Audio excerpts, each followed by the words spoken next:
हा नारळी भात बघा काय मस्त मऊसूत आणि दाणानी दाणा वेगळा झालेला सुटसुटीत आणि रसरशीत असा नारळी भात कसा करायचा ते आज आपण बघणार आहोत। कुकर मध्ये अवघ्या 10 मिनिटांमध्ये हा भात बनवून तयार होतो।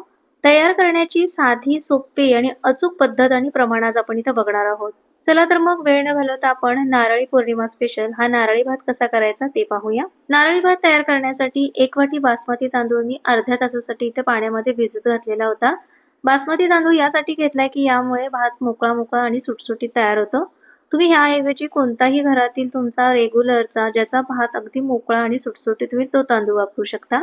ज्या वाटीने तांदूळ घेतला त्या वाटीने 1 वाटी गूळ, 1 वाटी खोबरं, साजूक तूप, 7 ते 8 इथे बदामाचे काप घेतलेत, 4-5 वेलची साखरमध्ये मिक्सरला फिरवून घेतली, 7 ते 8 मनुके घेतलेत, 7 ते 8 काजू घेतलेले आहेत, 1 दालचिनी, 4 लवंगा आणि 4 वेलची घेतल्यात, 7 ते 8 आपण इथे केसरच्या काड्या दुधामध्ये भिजत घातलेल्या आहेत। कुकरमध्ये 2 चमचे साजूक तूप घालायचंय। तुपामुळे सुद्धा भाताला खूप छान असा फ्लेवर येतो।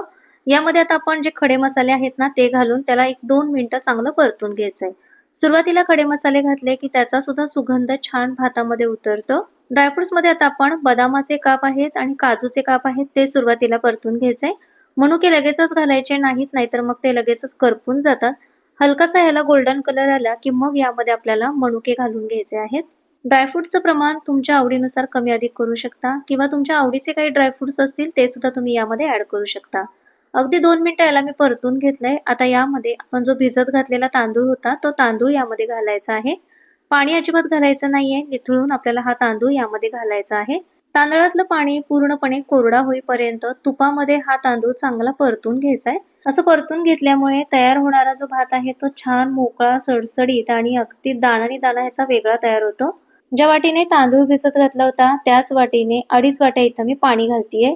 तांदूळ जितका जुना असेल ना तितकं पाणी जास्त लागतं आणि जर तांदूळ खूप जास्त जर जुना नसेल तर तांदूळ कदाचित तुम्हाला 1 वाटीला 2 वाटी पाणी सुद्धा लागू शकतं। यामध्ये चिमूटभर मीठ घालून घ्यायचंय आणि याला चांगलं मिक्स करून घ्यायचंय। कुकरचं झाकण लावून याला आता 2 शिट्ट्या करून घेऊया। कुकर थंड होईपर्यंत याला थोड्या वेळासाठी साईडला ठेवून देऊया। तोपर्यंत आपण खोबऱ्याचं जे सारण आहे ते करून घेऊया। पॅन मध्ये 1 चमचा साजूक तूप घालायचंय आणि यामध्ये आपण जो किसून घेतलेला खोबऱ्याचा 1 वाटी किस आहे तो घालायचा।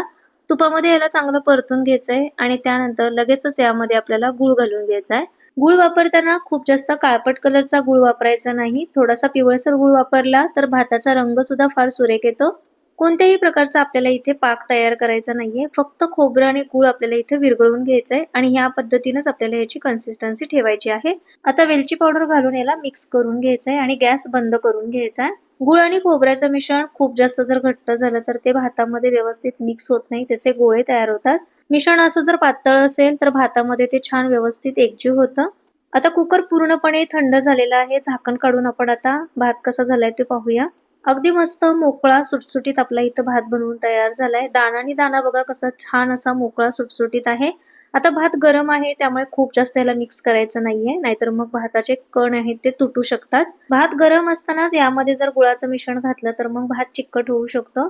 त्यामुळे एका ताटामध्ये हा पूर्ण भात काढून घ्यायचा आहे आणि त्याला थोडंसं पसरवून त्याला थंड करून घ्यायचा आहे। थंड झाल्यानंतर भात अगदी वेगवेगळा आणि मोकळा सुटसुटीत तयार होतो। आता गूळ खोबऱ्याचं मिश्रण आहे ते ताटामधल्या भातामध्ये घालून घ्यायचं आणि हा भात आपल्याला व्यवस्थित अगदी हलक्या हाताने मिक्स करून घ्यायचा आहे। हा भात खायला अतिशय टेस्टी लागतो। तुम्ही जर कधी असा भात केला नसेल तर नक्की करून पहा। लहान मुलं असो किंवा मोठे घरातल्या सगळ्यांनाच आवडेल इतकी छान अशी ही रेसिपी आहे। एखादा घरामध्ये गोडाचा पदार्थ काही करायचा असेल, देवाला नैवेद्य दाखवायचा असेल तर हा पदार्थ तुम्ही नक्की करू शकता। आता सगळं मिश्रण पुन्हा एकदा या कुकरमध्ये घालायचंय आणि केशरचं वरून दूध घालायचं, वरून झाकण ठेवायचं आणि एक चांगली दणदणीत अशी वाफ काढून घ्यायची। गॅसची फ्लेम आपल्याला इथं मंद ठेवायची आहे। अगदी वाफ आली की गॅस बंद करायचा। मोकळा सुटसुटीत असा इथं भात तयार होतो आणि रेसिपी अगदी साधी आणि सोपी आहे। तुमच्यासोबत भरपूर साऱ्या टिप्स सुद्धा मी शेअर केलेल्या आहेत।